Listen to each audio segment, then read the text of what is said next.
Você está do lado de cá. Olá, gente! Bom dia, boa tarde, boa noite. No caso, boa tarde, porque estamos gravando de tarde. Porém, você vai assistir em algum horário, que eu não sei exatamente qual. Então, tá aí, um bom dia, boa tarde ou boa noite. Hoje vamos dar sequência em mais um do lado de cá. E nós vamos falar com uma convidada especial e ilustre. Não é um episódio histórico, é um episódio temático hoje. A gente vai falar de um dos nossos projetos que a gente faz dentro da Kivo, de um dos muitos projetos que a gente faz dentro da Kivo. E então a gente chamou alguém para contar um pouco para a gente deste projeto em específico. Eu sou a Carol Zatorre, como vocês já sabem, sou liderança de pesquisa, cultura dentro da empresa. Nossa convidada de hoje é a Luciana. Ela é uma das integrantes do time do Dagba e a conversa com ela hoje é para ela falar um pouco quem é ela. Vocês vão ver, arrasa, dói o coração de linda. E a outra coisa, ela vai contar pra gente um pouco da formação dela, quem é a Luciana na vida. E por fim a gente vai chegar no projeto, a gente vai contar um pouquinho para vocês do que é o trabalho da Lu dentro do Dagba. Lu, se apresenta pra gente e me conta um pouco de você. Eu sou a Luciana, eu tenho 47 anos. Não parece, mas eu tenho. Eu sou a mãe do João Lucas, que já tem 22 anos. Também mãe do João Pedro, que tem 10 anos e tá me deixando de cabelo branco. Não tô vendo, mas tá bom. É tintura. Tintura ajuda em tudo. Eu sou também a quinta dos 6 filhos do seu Francisco, já em memória 24 anos, e da dona Ana, uma senhora já de 88 anos de idade, e que é inspiração para os meus estudos, na minha vida e em tudo. Eu acho que dentro dessa construção de família, ela é o meu ponto de ancestralidade focal, sabe? Ela é a pessoa que dá oportunidade de crescimento, que me fez enxergar esse mundo da maneira que é necessário para conseguir acelerar. E por que eu digo isso? Minha mãe, em 1967, a gente já estava no período da ditadura e tudo mais, e minha mãe estava sendo resgatada do período análogo à escravidão. Ela estava num processo de análogo à escravidão, onde ela tinha ido para esse processo aos 16 anos de idade, já aos 27, depois de 11 anos, meu tio resgatou minha mãe dessa situação. Então, quando falam de 1888, tá lá longe, foi o fim da abolição da escravatura e a princesa Isabel e aquelas construções todas que a gente vê histórica, isso não é para todo mundo, né? Isso eu acho que na minha família, a nossa geração é a primeira geração livre, e isso é muito significativo. E minha mãe sempre dizia isso: se você é livre, você pode tudo, né? Você tem espaço e a educação vai te dar espaço para você crescer e se desenvolver da forma que você precisa. Isso é legal e é interessante, inclusive pegando esse gancho, até para pensar que você é uma pessoa que conseguiu fazer esse mapeamento de trajetória. Porque para a realidade de uma mulher negra, isso não é comum, sim, né? De um indivíduo negro e nem para uma mulher negra. A história, a narrativa histórica de uma mulher negra, ela é muito mais fragmentada, não se sabe muito bem quais foram as histórias de vida, inclusive porque os próprios familiares não mantiveram essa narrativa de maneira linear, né? Sim. E aí dentro dessa oralidade, né, que a gente traz histórica, a minha mãe, ela perdeu a mãe aos 6 anos de idade. E ela foi criada pelos irmãos, porque ela era a terceira filha, já de um terceiro casamento do meu avô. E a mãe dela faleceu de febre amarela aos 10 anos, quando ela estava com 6 anos de idade. E aí ela começa a ter contato com a avó. E a avó dela tinha um laço marcado no braço. Olha. Esse laço é porque essa avó da minha mãe, ela nasceu em 1885. Então, em 1888, quando estava criando a abolição da escravatura, esse processo da princesa Isabel, minha bisavó tinha só 3 anos de idade. E nesse histórico, para onde ela iria? Né? Abriram-se as porteiras, todo mundo agora está liberto. Não No caso dela, ela é uma criança de 3 anos de idade, que sim, tinha sido dada como uma boneca. Então, como ela era boneca de uma menina branca, ela não tinha para onde ir. Enquanto não podia fazer nada, ela era só um brinquedo, uma boneca. Mas a partir do momento que ela já começou a juntar os brinquedos, ela já tinha esses afazeres de juntar os brinquedos, de fazer companhia e de continuar crescendo na casa e sendo a doméstica da casa, assim que conseguiu, a partir de 11, 12 anos de idade. Então, no caso dela, ela também continuou escrava. Ela não teve essa libertação. A minha mãe, a filha dela, que seria a mãe da minha mãe, ela acabou fadando, né? Acabou perdendo a vida por febre amarela. E a minha mãe, aos 16 anos, foi para um trabalho onde ela dormia em jornal, coberta com uma toalha. E aos 27 anos de idade, eu tinha perdido todos os dentes, trabalhava para um dentista. Então, e na história dele, esse dentista... é porque ele não tinha tempo para construir um quarto adequado para minha mãe dormir. Mas a gente sabe que isso é só aquela falácia de ele faz parte da minha família, eu vou sentir muita falta. Foi o que disseram quando meu tio chegou para levá-la embora. Não, ela faz parte da família, mas ela não tinha uma cama, ela não tinha salário, ela não tinha nem direito à coberta. E ela trabalhava 24 horas por dia. Então, saber que somos a primeira geração livre me empoderou muito. E eu sei disso desde muito pequena, desde cedo. Através da educação eu vou chegar nos espaços que eu conseguir. Exato. Isso é uma coisa muito legal. Você já me falou em outros momentos de conversa. Nossa, porque a gente conversa pouco, tá, gente? A gente conversa muito pouco. Dentro daquela empresa, a gente quase não fofoca da vida um do outro. Você já me contou que o estudo para os seus pais sempre foi muito caro, né? Então, você caro no sentido de importante, né? Então, você sempre teve esse apoio para isso. O que é mais uma narrativa diferente, né? Já é uma história, já é uma biografia diferente no sentido de uma família que tiveram as particularidades e não só particularidades, que são pessoas negras, né? E me conta um pouco da tua formação, me conta um pouco quem é a Luciana, qual que é a trajetória, que tem, como é que esse cérebro brilhante foi formado? Eu pensava que o estudo me salvaria de ser empregada doméstica, que é o caminho que é fadado, não é que não seja importante ou que não seja necessário. Outro ofício, mas né? É que é um ofício que eu não tinha a intenção de seguir com esse ofício. E para que não seguisse assim, eu precisava trabalhar, eu precisava ter oportunidade de crescer. Então eu comecei fazendo cursos técnicos. Então eu sou a técnica em contabilidade, comecei lá atrás, fui trabalhar na área de contábil e aí me senti lesada pelo contador que eu fazia estágio, mas aí é uma outra história. Isso me fez falar, não, eu quero fazer algo eu fazia estudo de línguas, então eu fazia francês e espanhol. Eu falo francês e espanhol. Maravilhoso. Não falo inglês, mas enfim, eu faço inglês, né? Uma vida inteira, mas não falo. A questão, francês e espanhol eu comecei na primeira infância, inglês depois. Querida francês. É isso. Mas aí eu comecei a pensar em uma graduação que incluísse o que eu tinha de habilidades contábeis, porque eu era formada técnica em contabilidade, e que também pudesse englobar as línguas que eu vinha feito. Nessa ocasião eu achava que seria diplomata e que sairia pelo mundo e que tudo daria certo, até entender que a CUTES me seria um empecilho. Mas eu fui fazer administração de empresas com habilitação em comércio exterior e consegui uma vaga numa multinacional, né, uma empresa financeira, uma multinacional na área de comércio exterior. Então, muito perfeito. Lá eu falava francês, falava espanhol, que me deu abertura para esse espaço, fazia comércio exterior, era muito perfeito. Mas eu trabalhava muito no backstage.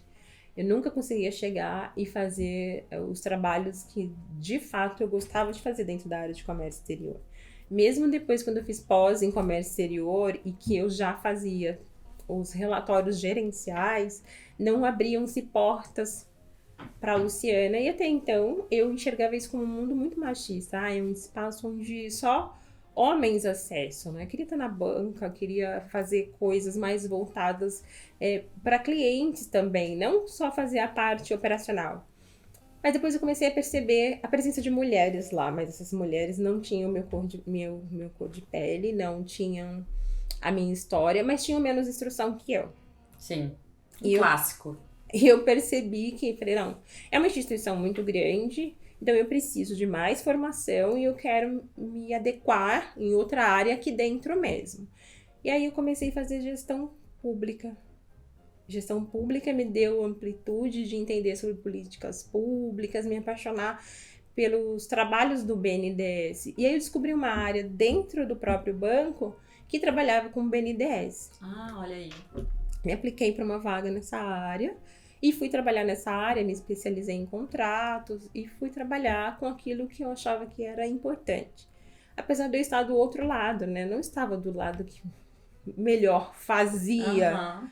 Eu estava do lado que, na verdade, que tinha disponibilidade, que era do BNDES, mas esse espaço dentro desse banco, por ser uma multinacional, só atendia a grandes empresas transnacionais. Sim. Não atendia o pequeno empresário, o microempresário e as pessoas que queriam fazer exportação, as pessoas que queriam acessar esse espaço.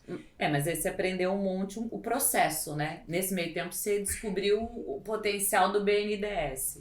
Na verdade eu falo que na minha formação de comércio exterior e meu trabalho de conclusão, ele segue o caminho que as fintechs hoje fazem. Entendi. Então, a minha formação em 2001, não, minto. A minha formação foi em 2003, Tá. em comércio exterior. E lá em 2003, quando eu fiz a minha formação, o meu TCC falava já sobre a construção de um banco onde usassem critérios diferentes para que o povo tivesse acesso.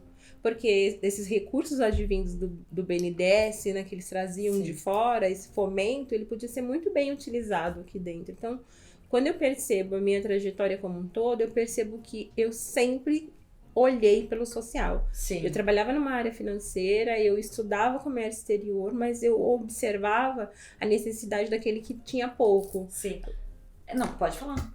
Não, então, e assim, dentro dessa construção, eu entendi que eu não conseguiria fazer muito dentro daquela estrutura que eu estava. Sim. Que era uma estrutura que, por ser a instituição que cobrava taxas que não eram as taxas que as pessoas que têm necessidade conseguiriam praticar. E aí eu começo a estudar um pouco mais dentro da questão, dentro da área financeira e na área de investimento para tentar entender isso. Mas aí eu descubro que dentro do banco tem uma área que faz isso. Que faz isso. E aí eu migro para essa área. Pra essa área. Aí eu tô numa área já de investimentos que trabalha como BNDES. Ela é consultora financeira, tá, gente? Eu tenho uma formação de consultora financeira também, mas isso são as construções de vida, né? Eu Não acho. interessa, você tem. Ok. A gente tem que lembrar ela que ela é especial e que ela é maravilhosa o tempo todo. Ok. Aí respirando e tomando fôlego, né? E continuando, assim. Dentro do banco, nesse período, eu já começo a pensar mais em pessoas e começo a trabalhar a possibilidade da construção de um comitê de diversidade. Isso já vinha sendo movimentado não só por mim, mas por outras pessoas negras também. A gente se junta e no final de 2016 a gente constrói um comitê de diversidade dentro do banco. Ai, em 2016 ela tava formando o comitê de diversidade. E aí isso, na verdade, acaba virando uma chave. Eu começo a entender, eu coordeno, né, a pasta de acolhimento, porque por ser muita gente, muita pessoa, eu queria estar com todo mundo. E naquela época eu acabo conhecendo os 249 pretinhos que existiam dentro da instituição. Sim, todos os pretinhos, em cada uma das escalas eu sabia quem era, eu tomava café e a gente... sempre que entrava uma pessoa nova, eu tomava cuidado de entender quem era essa pessoa e de trazer essa pessoa para próximo desse comitê e para que essa pessoa estivesse inserida dentro desse espaço, porque eu entendia que nós fazíamos coisas muito diferentes, era um mundo muito embranquecido, né? 249, na época nós não éramos nem a cota, que é 12%, nós éramos 7% dentro da instituição. Então, que isso era difícil se enxergar outras pessoas, né?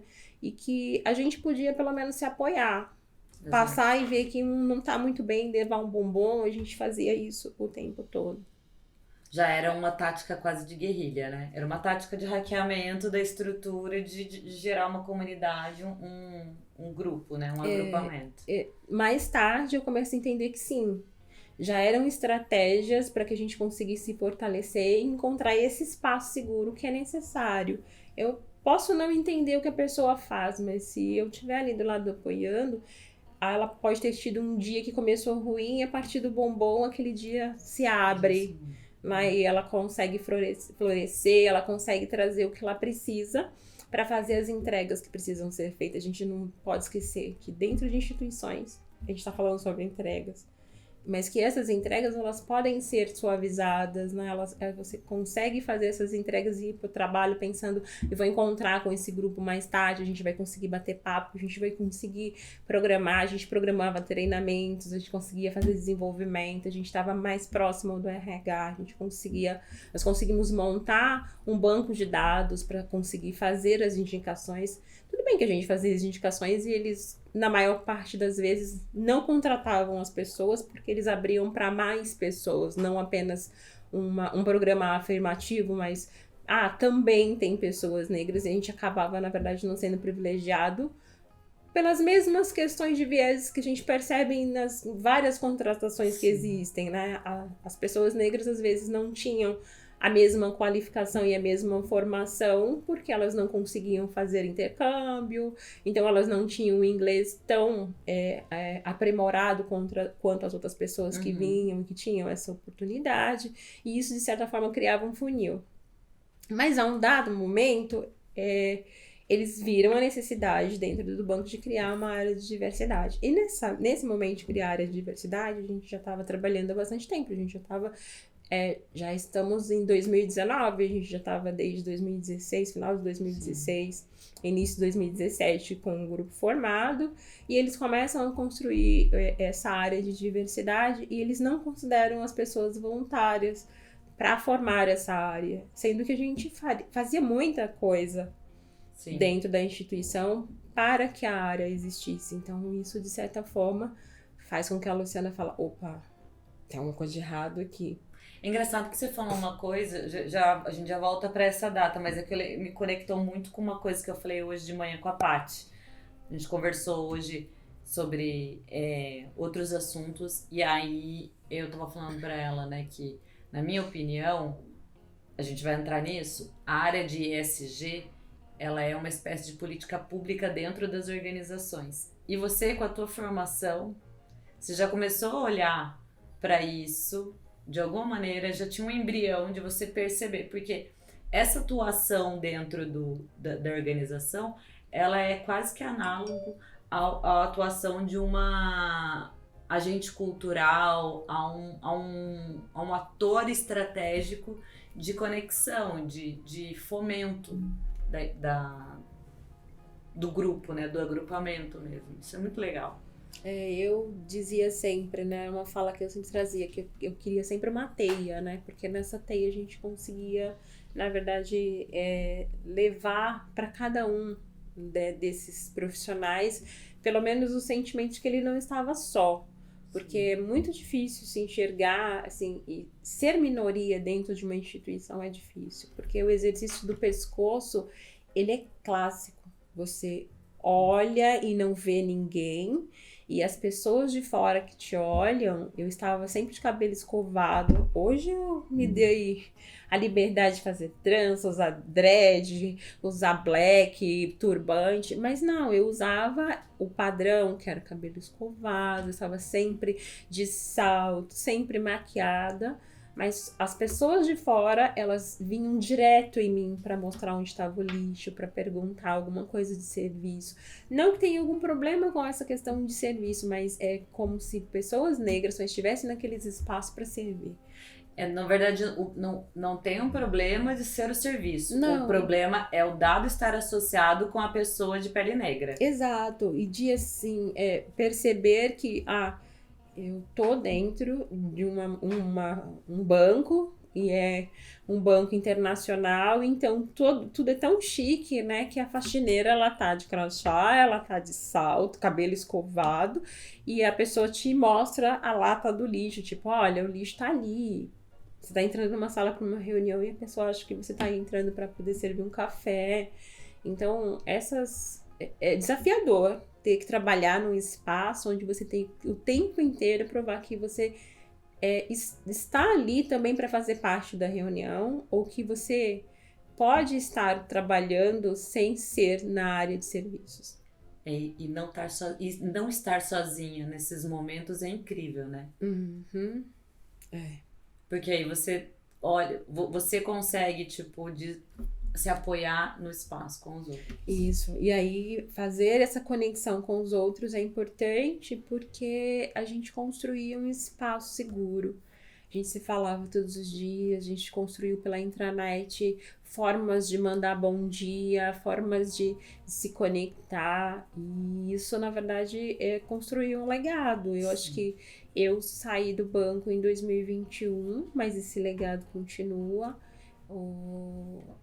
A área de afinidades está bastante forte, construindo muitas coisas e projetos, e eu acho que essa iniciativa, que começou lá em 2016 e início de 2017, ela foi extremamente relevante para que eu conseguisse entender e virar a chave. Porque eu saio do banco e falo, agora eu não vou trabalhar. E aí meu marido falou, tá maluca? Eu falei, Não é que eu tô maluca. Eu quero um período sabático. Eu quero entender o que eu quero fazer. E eu tinha um contrato que não me permitia entrar no mercado financeiro, no mercado de ações, e testar várias coisas que eu queria fazer. Então, ao invés de buscar um trabalho, eu fui fazer um aperfeiçoamento como consultora financeira, porque eu queria brincar com as ações. Mas com isso, no período de 8 meses, eu tirava eu pagava os boletos com que eu entrava ali. Então eu falei, poxa, eu entendi como funciona, eu sei já usar para tradear, eu sei construir, eu sei fazer, tirar dinheiro daqui desse espaço. Então eu consigo fazer isso para outras pessoas que eu queria ajudar.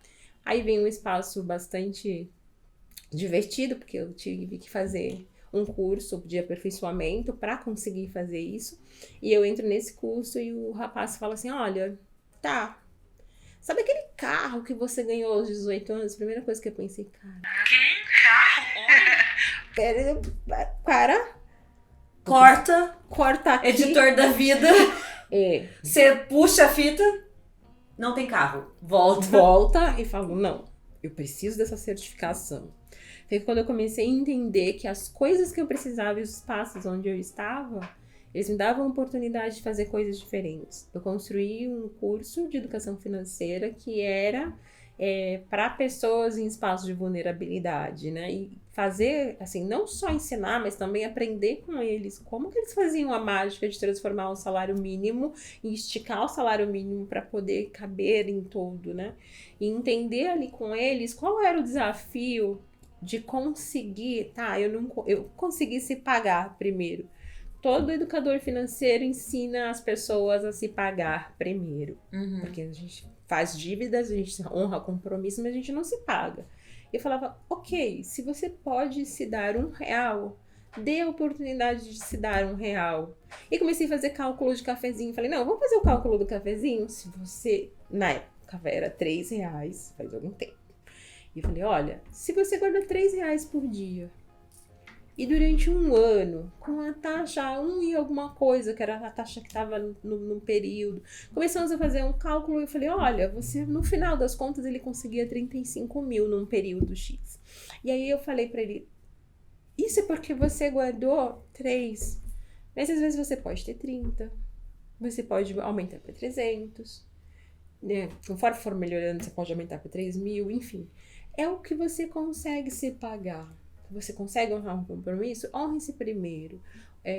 Comece a fazer isso pensando nas férias que você quer ir. Se você quer ir para Nova York, se você quer ir para Praia Grande, como que você se estrutura para fazer isso de uma maneira a não se endividar, né? De você ir e conseguir usufruir as suas férias, o seu espaço, tendo consciência de que você aí constrói uma inteligência financeira. E foi um curso muito gratificante.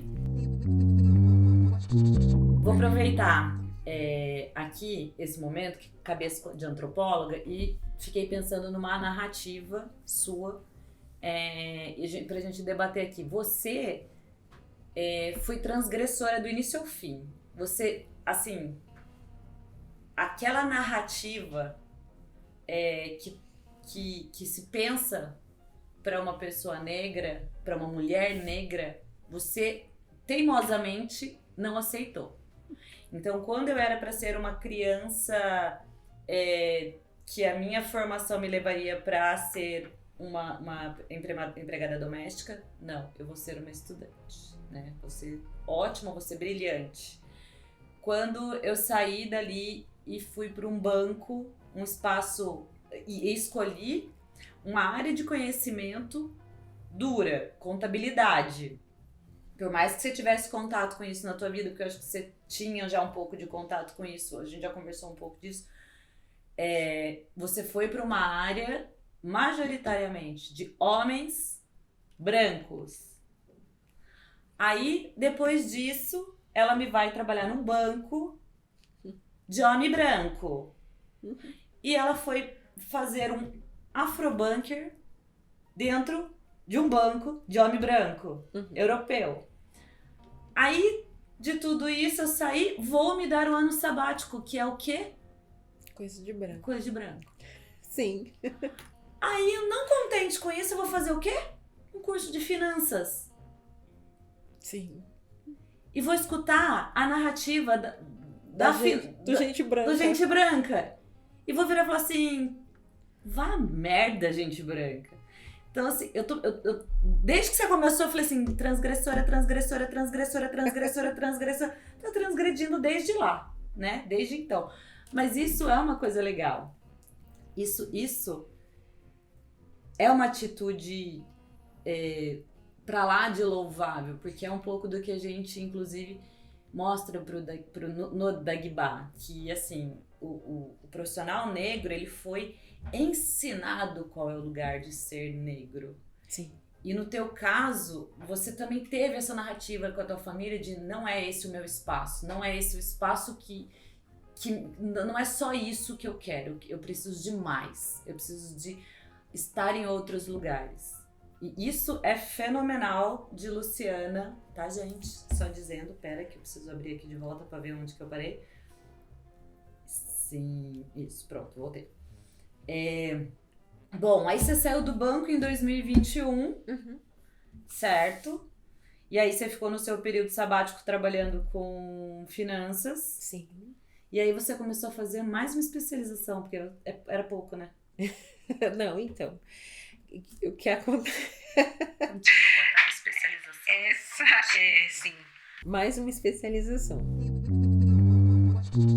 Bom, a ideia era fazer um mestrado. Então, eu saio do banco, eu tenho que fazer esse período sabático, mas eu preciso voltar para algum emprego, alguma coisa que seja financeiro, porque eu preciso voltar a estudar. Esse período aparece uma consultoria de pessoas pretas primeiro. E essa consultoria de pessoas pretas, ela precisa de uma pessoa para tocar a área de diversidade que eles estão construindo. No período que eu saio do banco numa sexta-feira, na segunda-feira eu já estou na diretoria de uma ONG. Mas eu estou trabalhando lá voluntariamente, eu construí o pilar deles de diversidade, eu consegui ajudar a construir, eles precisavam fazer censos de diversidade, então era uma instituição que trabalhava apenas com microempreendedores e que eles começaram a trabalhar com intraempreendedores também e com jovens aprendizes. E foi através desse projeto e dessa construção desse pilar.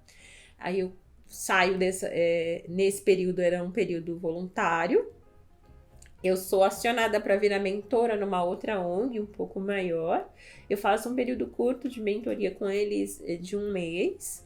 Já aparece uma outra consultoria, essa agora com recurso financeiro, e eu assumo a gerência da área de RH deles e da área de diversidade e inclusão. Aí só voltando, eu nunca tinha sido gerente.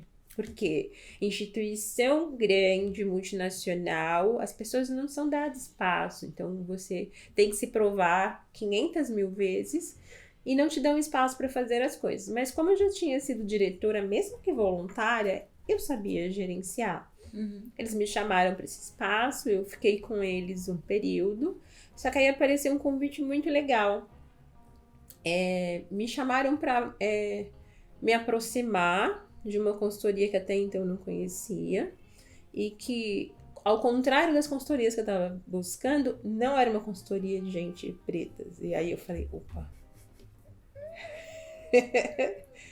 E aí começou a história de aproximação. Eu achei que eu teria uma entrevista. Eu entrei num espaço e já começaram a falar assim, tá, você vai trazer as tarefas que a gente vai fazer, as atividades que a gente vai fazer, e o Dagba começa daqui a 2 dias. Gente, quem foi a louca? Mano, Precisava dar tarefa pra esse bicho? Olha aí! Eu só virei e falei aqui, ó, tá. Quando eu vi, tava pronto. Entendeu? Pois é. Foi assim, congelado. tá gelada mesmo! Luciana, sou eu, Luciana. É você, mas é a história da vida, né? Então sabe como é. Mas tá tudo bem, tá tranquilo. Olha, eu tô quente. Tô suando, porque... Casa, né, mulher? Não tô. Você não tá vendo? Eu tô suando, sabe por quê? Tô nervosa, boba. Sério? eu fico nervosa na frente das câmeras. Bom, o Gil e a Gaba bem sabem. Voltando, foi mais ou menos isso mesmo, assim. O que acontece é que a gente tinha projetado o Dagba e de repente fechou o Dagba e aí as coisas foram assim, ó. Jesus amado, preciso... E aí a gente acionou um parceiro que trouxe essa belezura pra gente e desde então colou. Deu match. E a Lu, ela, como eu já disse, é uma das integrantes do Dagba. Mas, o que eu tô falando de mais uma pós-graduação é que antes dela chegar no Dagba, ou melhor, junto com o Dagba ao mesmo tempo e agora, porque ela tava em ano sabático, tá? Sim. Só porque ela estava em ano sabático, ela foi fazer uma pós-graduação, ela pegou um outro projeto que consumiu praticamente a alma dela. Sim. E tudo um pouco mais, a alma, o tempo, nananã. E estamos aí na 2ª edição desse programa maravilhoso. Mas eu quero saber um pouco da tua pós. Porque eu acho, porque você foi fazer sua pós e a tua pós te traz muito conhecimento para a área de diversidade, para a área de ESG e para lidar com pessoas, da maneira que a gente acha a melhor forma de lidar com pessoas dentro do Dagba. Me conta um pouco da tua pós, dessa especialização.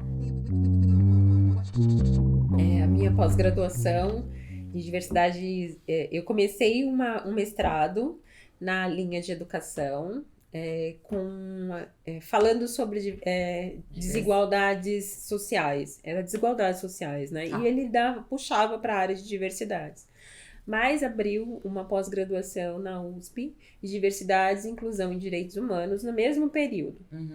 E eu estava também, naquele período, numa consultoria que eu estava fazendo a parte de gestão de diversidade, construindo muitas coisas de diversidade. Então, acabou virando uma bomba onde eu não conseguia dar conta de todas as coisas. Tá tudo certo, porque você dá conta de poucas coisas, tá, Luciana? Sim. Só alguma meia dúzia de coisas, assim. Porque fora isso, ela ainda tem um trabalho voluntário numa escola, ela faz consultoria financeira ainda, entendeu? Sim, e palestras. E palestras. É isso. Mas aí eu acabei optando Abrindo mão de... Abrindo mão do mestrado, porque eu ia ter que ter muito mais dedicação. Eu achei que eu posso, inclusive, voltar no mestrado numa outra ocasião, ou até repensar se era esse o mestrado que eu queria fazer mesmo. E eu entendi que eu sou a mulher das pós mesmo, né? Porque são construções mais rápidas, objetivas, me dão o que eu preciso e eu já começo a aprender e a aplicar. Então, isso é muito importante.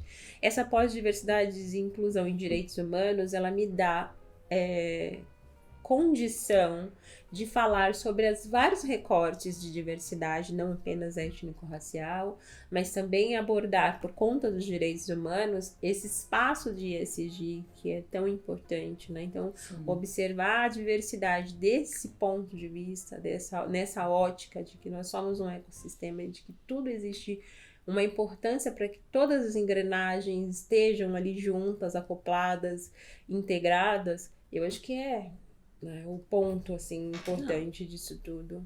E aí ela veio junto com o Dagba, porque eu conheci vocês no meio do caminho, já fazia pós, já tinha abandonado o mestrado nesse período, não, estava abandonando. Não era um abandono, Lu? Assim, não. É um hold. Sim, eu estacionei. Isso. Porque eu acho que eu não daria conta, mas eu acho que é um abandono, porque se eu for fazer mestrado, provavelmente não será mais essa linha. Porque eu acredito que a pós que eu fiz, eu acho que ela já atendeu às necessidades que eu tinha. Sim. Se for para fazer mestrado, eu acho que eu vou encontrar uma outra linha de pesquisa, não vai ser mais nessa linha de educação. Imagina, Henriqueta do jeito que ela é. Porque eu já sou estudante de neurociência, psicologia positiva e mindfulness. Assim que finalizou diversidade e inclusão, isso puxava 2 linhas de pesquisa, né? Uma para entender mais o comportamento humano, que é uma coisa que me deixa muito inquieta. Eu gosto desse lado que é mais emocional, e fazer essas conexões pela neurociência, uma vez que a gente já tem antropólogos que faz isso pela cultura, eu achei que traria um pouco mais de robustez para mim. Que me tornar antropóloga depois de Carol Zá Torres, de Patrícia Araújo, era só mais uma. Só mais uma, não. Não, eu seria... Vem cá que você seria outra. Só mais uma? Não, mas eu queria um outro campo de atuação onde eu pudesse somar, onde eu trouxesse outras habilidades. Então a neurociência veio nesse intuito de trazer mais uma competência para esse grupo, e eu pensei a neurociência mesmo, assim, de aplicar nesse grupo mesmo, né, de complementar. E eu queria fazer neurociência ou ESG, eu podia fazer essas 2 linhas, que eram 2 linhas que estavam muito ali na minha cabeça, né, de como que eu complemento.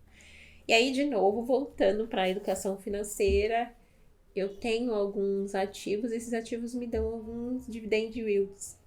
E esses dividend yields pagariam a faculdade de neurociência, mas não pagariam a faculdade de ESG. Como principalmente esse período que a gente teve aí atrás dessa política que, graças a Deus, a gente ultrapassou, a gente estava num período onde tudo que saía desses dividendos que era reinvestido, na verdade, ia sendo comido. Porque cada coisa que o Inominável falava e que mexia nos astros, em tudo, as ações caíam, o mundo se revirava.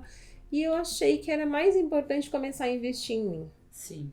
Que era um bom investimento, que eu não era afetada pelo Inominável. Então eu comecei a pegar esse dividend yields e pagar essa pós. E continuo fazendo dessa forma. Então, mas aí você faz a de neurociência. Eu faço a pós de neurociência, psicologia positiva, e a minha linha é de conhecimento humano, né? Que é mindfulness. Tá. Maravilhosa. E aí, caímos não, né? Capotamos, não. Chegamos não exatamente no ponto programado, que é Dagba.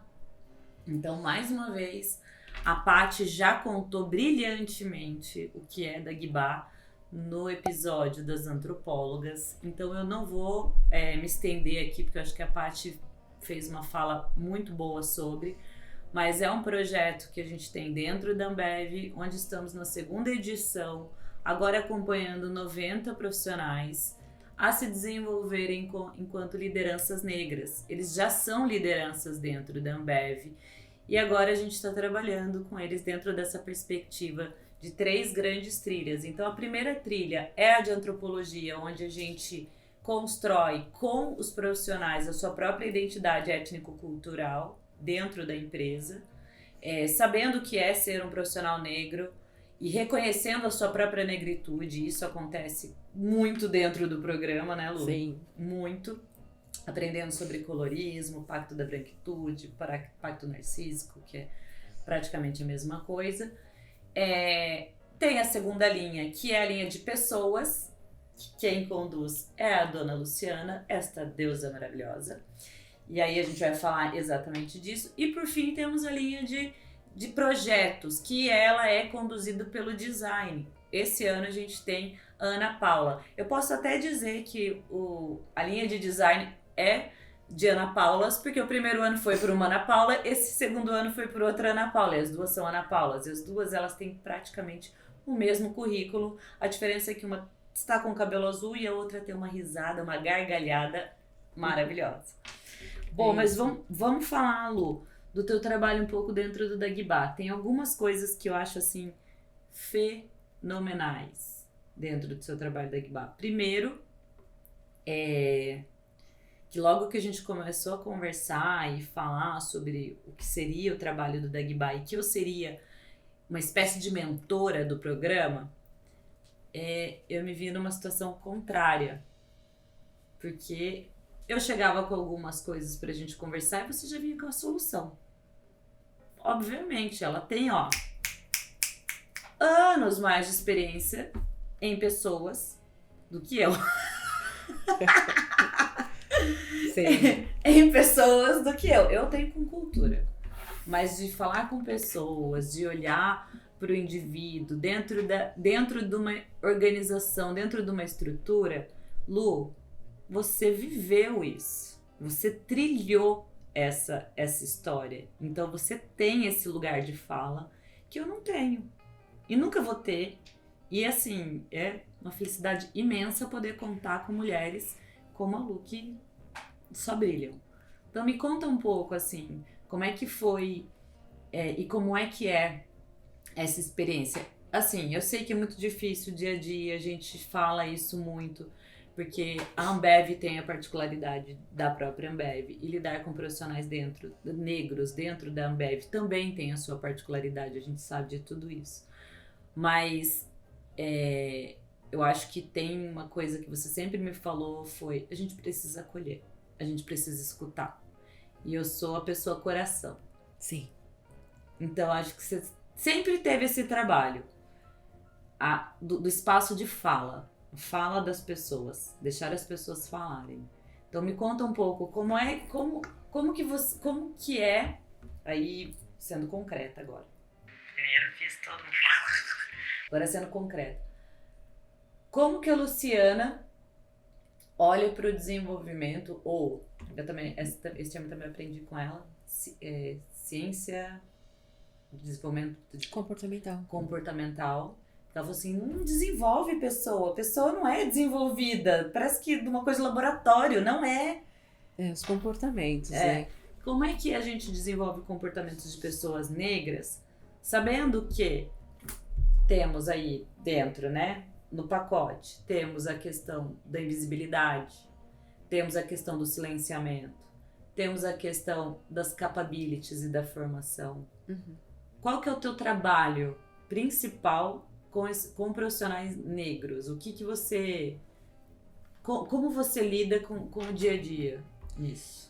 É interessante quando você fala tudo isso, eu não consigo enxergar a Luciana só agora no Dagba, né? Não. Quando você me diz, Luciana, coração, eu sou coração desde sempre. E eu comecei a prestar mais atenção em como estruturar isso. Quando eu penso ainda dentro da instituição, para que eu conseguisse levar projetos, eu já encontrava pessoas comprometidas com a causa, né? Eu aprendi muito recentemente que a gente falar de aliados, que as pessoas se aliam, podem ser desaliados, mas se essa pessoa se compromete, ela vai se comprometer com a causa em período integral, vamos dizer assim.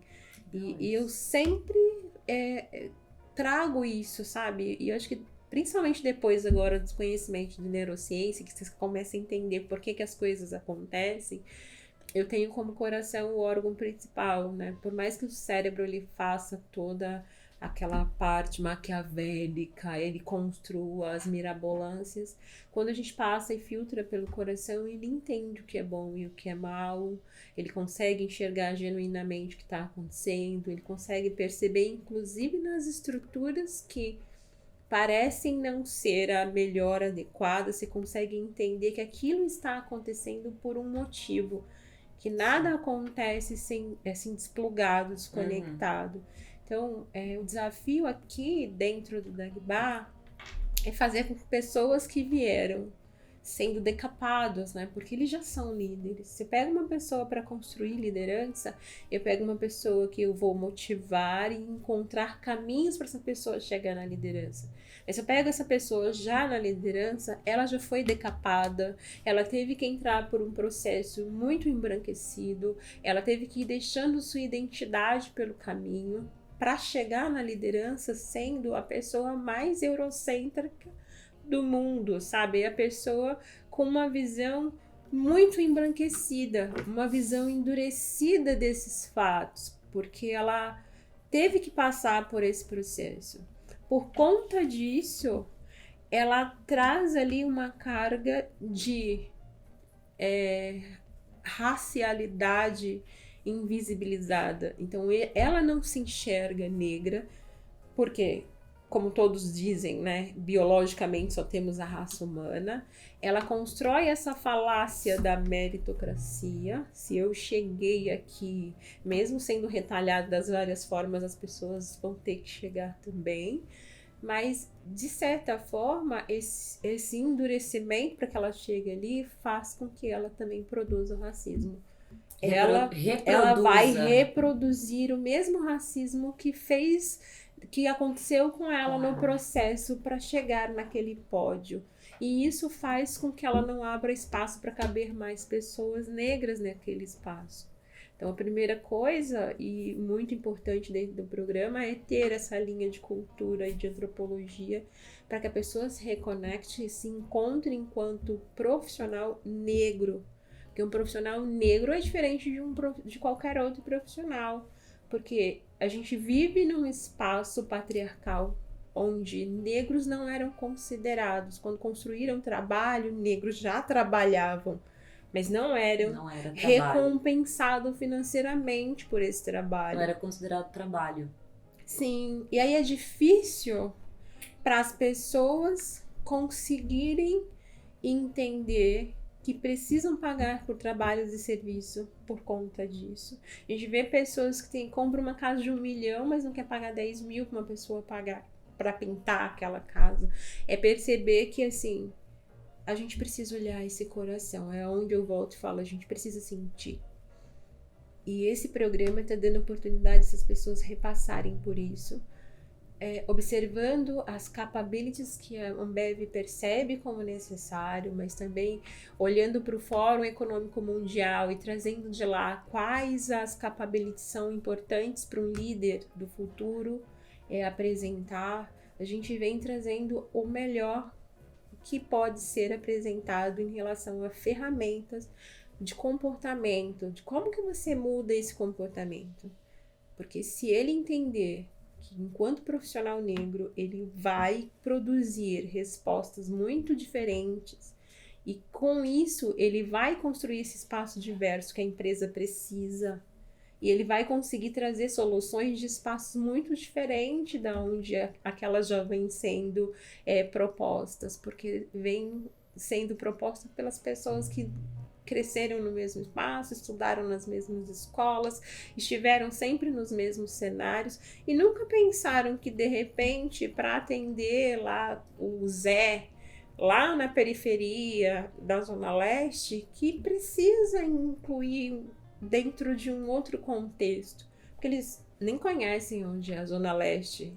Alguns, outrora, até diz que é outro, né? É um espaço inabitado, então é nada de nós sem nós, né? Aquela história, né, que muito Emicida fala, nada de nós sem nós. Quando você pega e dá a oportunidade da pessoa entender que o que ela tem interior, ela pode transformar aquilo num diamante, ela pode construir esse espaço e entender que ela pode ser potente ou melhor. Ela já tem potências que, na verdade, ela acaba... Ela não reconhece. E ela vai perdendo no caminho. Porque o grande problema não é a pessoa performar.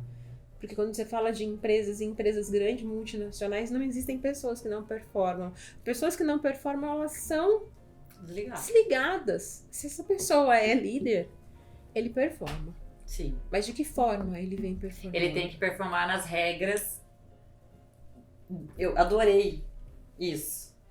Nas regras do embranquecidas. As Exato. pessoas chegam numa liderança eurocêntrica. E eu amo isso, porque muitas vezes eu falo, e aí muitos clientes chamam a gente para conversar e muitos potenciais clientes chamam a gente para conversar, e eu falo muito sobre isso. As pessoas são líderes, mas elas são líderes por meio de um entendimento de cultura que não vai ampliar o potencial dela, porque ela tá tendo que se limitar enquanto pessoa negra, porque o atravessamento de negritude dela é muito maior, e ela tá tendo que se limitar, ela tá tendo que caber dentro de um espaço onde às vezes ela não cabe naquele espaço. Sim, e entendendo que ela chega embranquecida e hackeada, né? Ela chega num espaço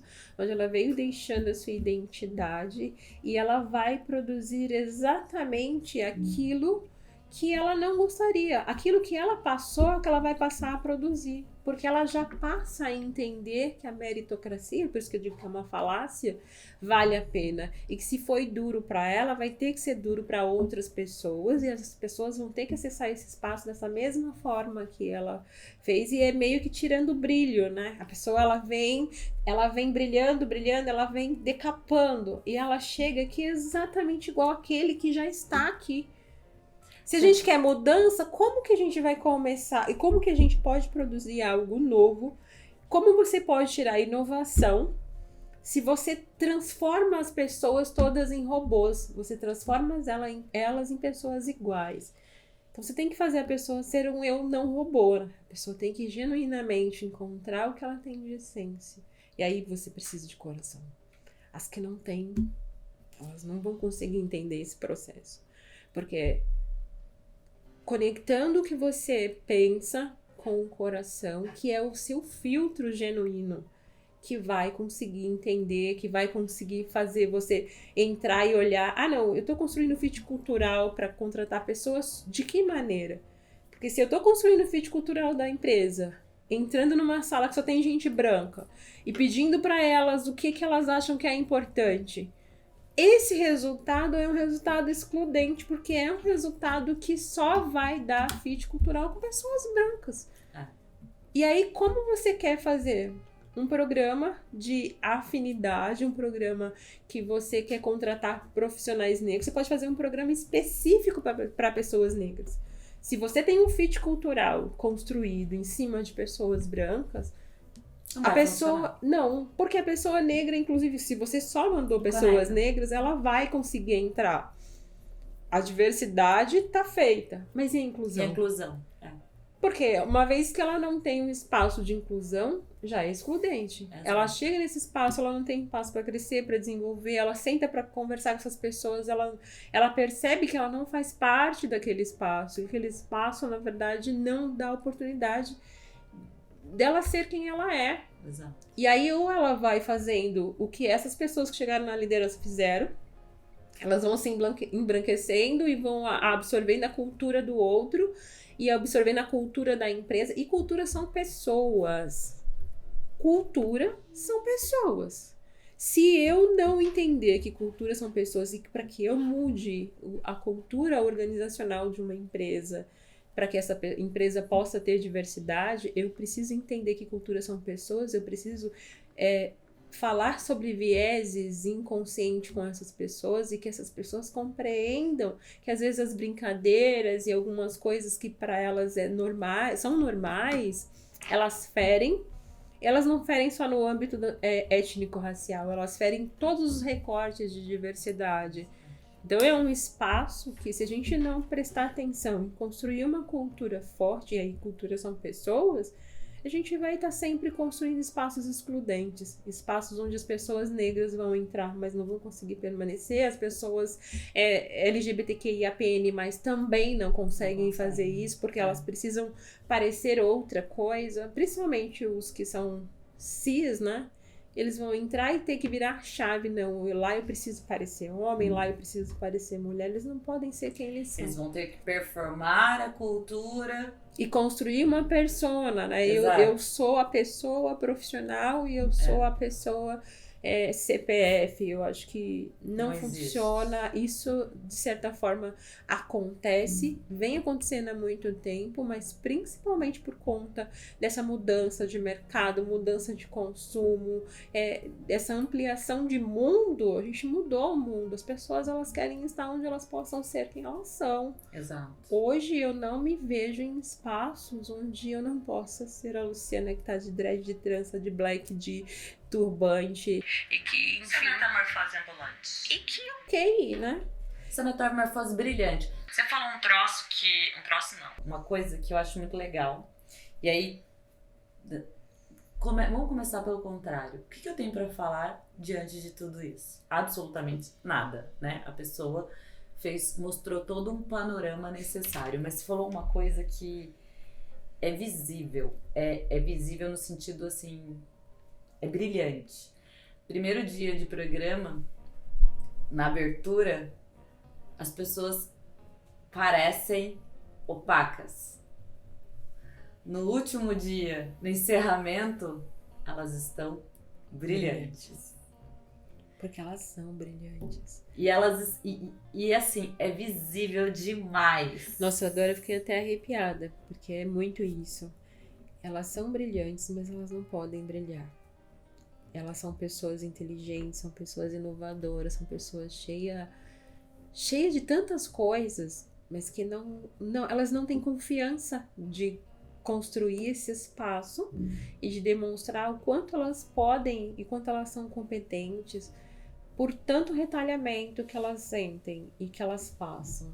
Elas vieram de um processo de decapagem tão duro que às vezes até quando a gente tá nos encontros a gente percebe que rompe gatilhos, sabe? O primeiro encontro que a gente teve dessa segunda edição, e a gente agora usando algumas ferramentas que a gente tá usando, a pessoa, ela deixou um relato que foi um relato bastante forte e que me fez repensar, sabe? Como que a gente precisa ainda continuar acolhendo essas pessoas e entendendo, porque a gente, de certa forma, são pessoas assim que quando tiram a roupa, sabe aquela Mulher Maravilha que a gente vê dos memes, mas quando tira a roupa por baixo, elas estão completamente retalhadas. São pessoas retalhadas por instituições que não fazem isso de propósito, fazem isso por conta de um pacto narcísico que está tão entranhado que elas não percebem. Isso é tão natural das empresas, dessas construções, e isso precisa ser mudado urgentemente para que as pessoas possam respirar. A gente é o país hoje mais ansioso do mundo, isso é dado. A gente é o país que é o 5º em depressão, isso é dado.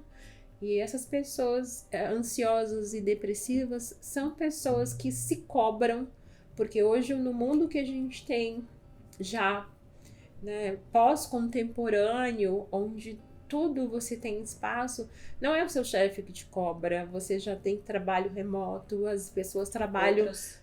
de forma exaustiva por conta própria para performar, para conseguir se encontrar enquanto performance. Às vezes elas estão usando 550 vezes mais força do que necessário. Infelizmente, chegamos ao fim. Eu acho que tem uma fala final aqui que faz todo sentido da gente fazer, que é esses dias a Michelle, quando a gente saiu na Forbes, super chique, super chique. Falei com a Michelle falou assim: obrigada por sonhar junto. E eu trago isso pra vocês. Obrigado por sonhar junto. Que eu acho que o Dagba é um sonho que a gente tá sonhando junto e a gente quer continuar sonhando. Lu, muito obrigada. Eu que agradeço. Agradeço você. Eu que agradeço você e fico muito feliz de ter recebido você aqui na minha biblioteca.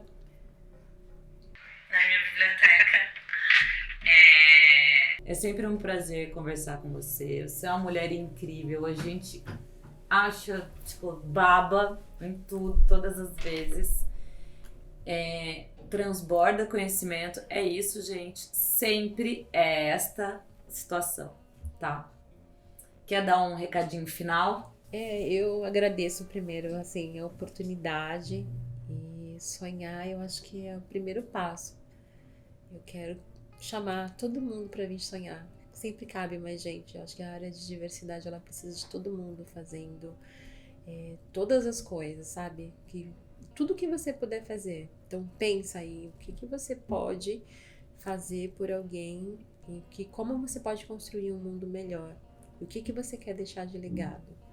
Porque a gente pensa só o dia de hoje, né? Mas o que é o amanhã? E se daqui 50 anos? O que você gostaria que falassem sobre você? É nisso que eu penso todos os dias quando eu levanto. E é isso que eu quero fazer. Eu quero ser o mundo melhor. Eu quero ser a mudança que o mundo precisa ter. É isso. Movimento, transgressão. Maravilhosa. Só isso. Gente, obrigado por estar assistindo até aqui.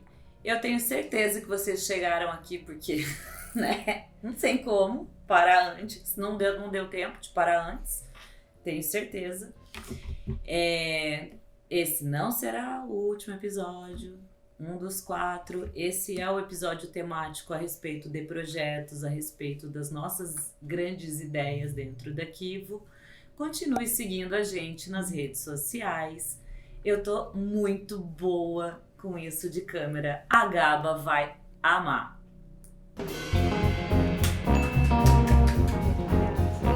Você está do lado de cá.